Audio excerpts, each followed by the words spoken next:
Throughout these past 6 months of pandemic, we have been guided by 3 priorities: protecting the health and safety of our community, sustaining our academic mission, and protecting the livelihoods of our people, the members of our workforce. In this set of reflections, I wish to focus on this 3rd priority, protecting the livelihoods of our people in what is the deepest global recession since the Second World War. On March 16th, we moved into a virtual learning environment for all of our schools. We also asked most of our workforce to perform their roles through telework. We had never done this before, and today we continue to conduct much of our work from home. In April, the unemployment rate reached 14.7%, the highest level since the Great Depression. In our city, more than 36,000 residents lost employment in the months of March and April. We have had some recovery over the summer months. Unemployment is now 8.4% nationally, 8.5% here in the District of Columbia. Regionally, the unemployment number is slightly lower, just under 8%. While none of us can know how much longer we will be battling this virus, there is deep concern that the slowdown of our economy will last longer than recessions of the past 80 years. Throughout these past months, we have been able to retain our workforce. We are the largest non-governmental employer in the city of Washington. Founded in 1789, we are among the oldest institutions in the region. We employ more than 2,700 people from the city and another 5,000 from Maryland and Virginia. We are regarded as an anchor institution. Our continuing presence over 230 years, our commitment to research and innovation, our clinics in law and healthcare that provide support to the citizens of the district. Much can change about this city, but we are here, year in, year out, delivering our mission.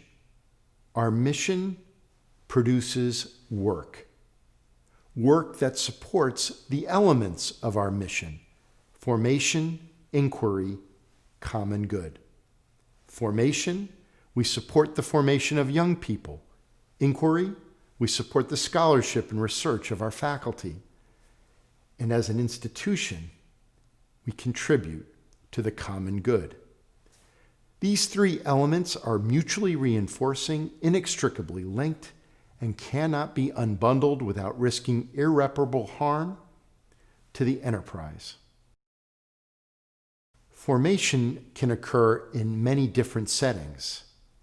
This work of formation is distinguished in the context of a university by our commitment to knowledge. We believe the acquisition and dissemination, the discovery and construction, the interpretation and conservation of knowledge together determine the orientation of the university. It is what we do. It is what we contribute to the students who weave in and out and to the larger environments we're situated in. Our faculty embody this commitment to knowledge, to inquiry, to the pursuit of truth. They seek to understand at deeper and deeper levels aspects of ourselves, of one another, of our world. And they share this experience with our students. The 3rd dimension of our mission is our public role, the responsibility that we have to the common good, the work that we contribute to civic engagement and developing citizens, to preparing a workforce and sustaining a regional economy, to addressing social inequities and contributing social capital. Our mission creates work beyond that done by our faculty and staff. To provide the infrastructure to support our mission requires an extraordinary range of colleagues in support of our mission. We employ over 400 colleagues in roles supporting student affairs and academic services. 150 serve in our libraries. Another 125 support our information technology infrastructure. And more than 500 staff support medical research. Our mission produces work. We engage this work by establishing jobs designed to enable the work to be done.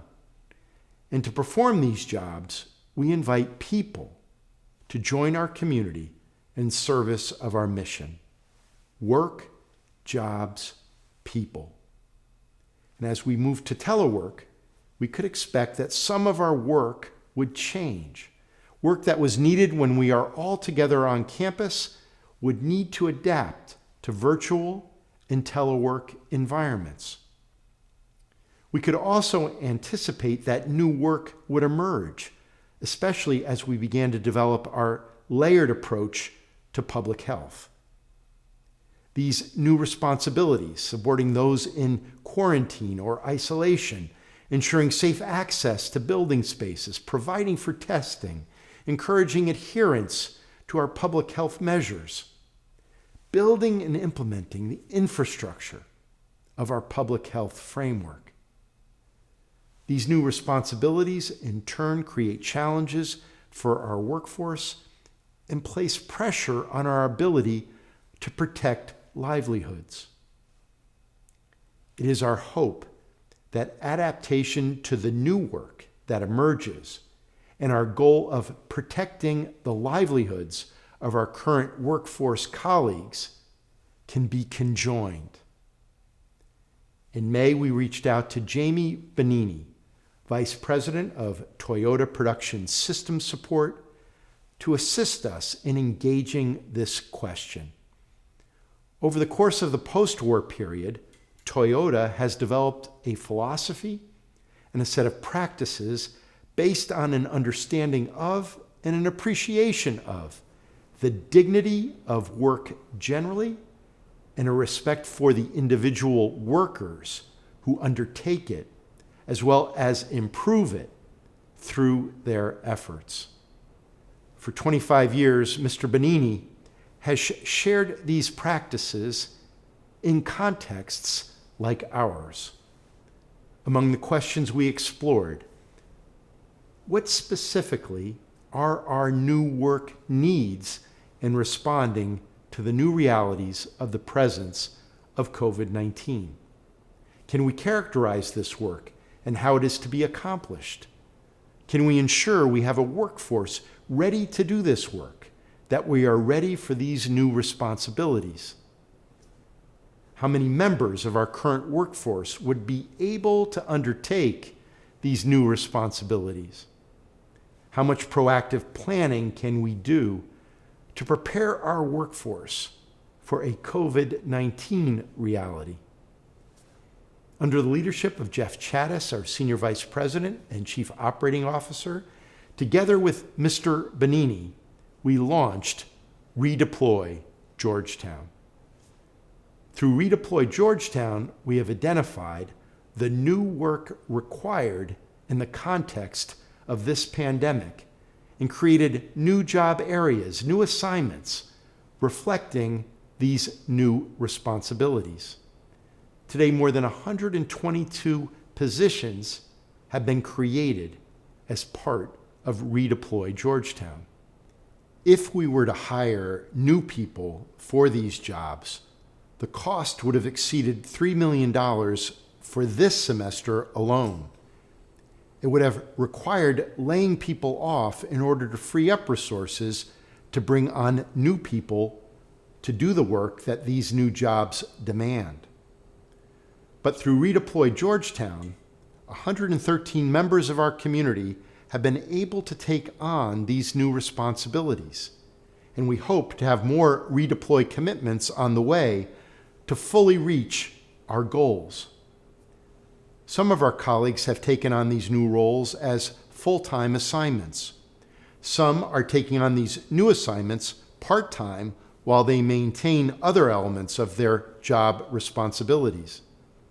This flexibility is important. We recognize that some of our colleagues have seen significant changes to their existing work responsibilities. Our ReDeploy Georgetown framework allows each individual to identify how much time they may be able to regularly provide based on their work responsibilities in this period without asking for a full-time commitment. Our Chief Operating Officer, Jeff Chattis, and Jamie Bonini recently offered some reflections on our approach through ReDeploy Georgetown. I lead a group at Toyota that since the early 90s has been sharing the Toyota production system, or the Toyota way culture, outside Toyota in a systematic way. And every year we'll be working with about 50 organizations, and about 60% of those will be nonprofits, from food banks, hospitals, universities, all sorts of governments, all sorts of settings. And then about 40% will be small to mid-sized companies. And all about this is about building a high engagement, high performing work culture. Now, as it relates to COVID and our connection with Georgetown, is in the middle of this pandemic, a lot of work needs to be redesigned to make at a university or other settings. And we've learned from working with organizations, when you're trying to build a high engagement, high performing workforce, it's really critical that people feel respected and secure. And so when we work with organizations, pre-COVID, we do lots of improvements in the organizations. One of the commitments we ask from companies that nobody's going to lose their employment as a result of the improvements that we make. And what that means is we'll make improvements, and we have to be very diligent about how can we redeploy people and give people some value-added work that contributes to the organization or their company. We're used to dealing in that space of redeploying folks in a way that works for the organization and works for the people. So that context and that philosophy, I think, fits this huge challenge that Georgetown and other universities are facing, is that what work needs to be done is changing. What down on campus is changing. And when we first got started, the initial idea is there something we've learned in this Toyota world that might be applicable to this new challenge that Georgetown faced? And that's kind of how we got started. One of the things that always concerned me in higher ed was about career pathways for staff and development of staff. We're really good at developing faculty, really good. And there are clear hierarchies and ways of learning and growing, but less so for staff. And so, one of the things I did 2 years ago is I started a staff development fund, just to say, how can we help engage getting new skills to our staff? And at the same time, that was happening. If you fast forward a year and some of the challenges we're having right now, Jack introduced me to Jamie. And actually a partner, Jamie, brought in a professor at MIT that wrote a book called The Good Job Strategy. Her name is Zeynep Ton. And I was curious why that book, which describes how some companies do things so well, there was no higher ed example. So this idea was already in our mind, I think in Jack's mind, in my mind, that we need to think about our staff in a different way. But if you and how we can help our staff manage careers and really make it that there is an enriching process here for our staff to grow and develop and change and meet new needs and new challenges. And that's why, as Jamie talked about, the world changes. Well, higher ed changes too, right? And so this was meant to be a longer term project that we were talking about. How can we begin to think about how, rather than hiring from outside every time, let's give you an example. As you move to some of our curriculum on a more online platform, can we retrain people inside to manage that? So that's the background. But when the crisis hit, we flexed fairly quickly to a more fundamental question, which was, how do we ensure the livelihoods of as many of our employees as possible? And I'm proud to say that we have not had any furloughs related to COVID-19. And when you look at other universities, you'll see that's not the case. And that was a team effort, but a critical piece is what Jamie brought to the table. He worked with Charles DeSantis and folks in my HR team and helped us imagine what we now call ReDeploy Georgetown. Jamie, I have to be honest, when we had our first meeting, if I'd told you fast forward, we have 122 people fulfilling jobs to help keep the university open, that would have exceeded even my Wow. wildest expectation, but that is how we got to where we are today. Yeah, well, that's been when we were talking with the team that there were a couple key factors. One of them was matching available people with people who had time or some capacity because they couldn't come on campus, with where there were needs which needed to be identified, then doing the skill set match, and then when you had people moving into a new position for a period of time, how could you quickly train them and get them up to speed? Those are sort of some of the key enablers. I'm ecstatic to hear that you've gotten up to 122 people. That's just terrific.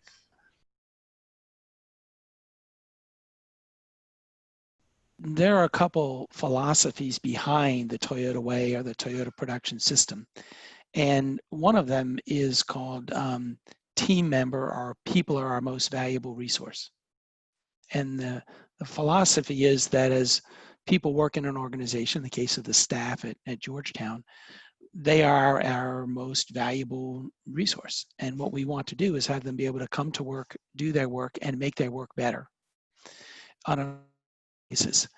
So in a crisis like this, organizations like Georgetown, they make every effort to help people through this and allow them to have meaningful work, even if it's a different type of work we did before, really demonstrates in action respecting for those people that will pay off in their effort and their loyalty and their recruiting new people down the road to the organization and doing everything they can to help the organization progress and succeed. You're really building a high commitment, high engagement environment by taking on these type of efforts. So I think it's really just terrific, and it's very challenging and terrific.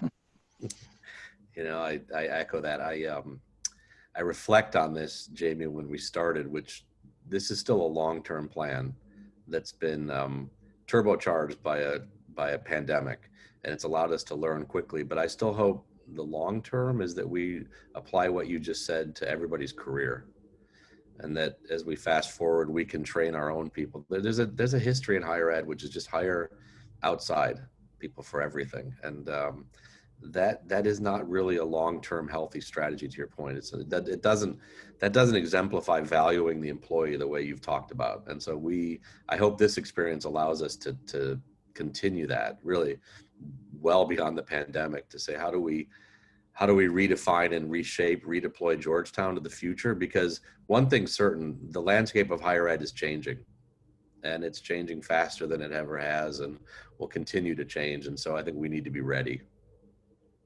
ReDeploy Georgetown is an example of Georgetown at our very best.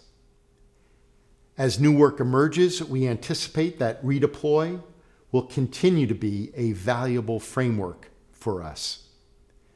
And to our ReDeploy team, for all that you make possible and for the ways that you are helping to protect and support our community, thank you. I'll see you all again next week.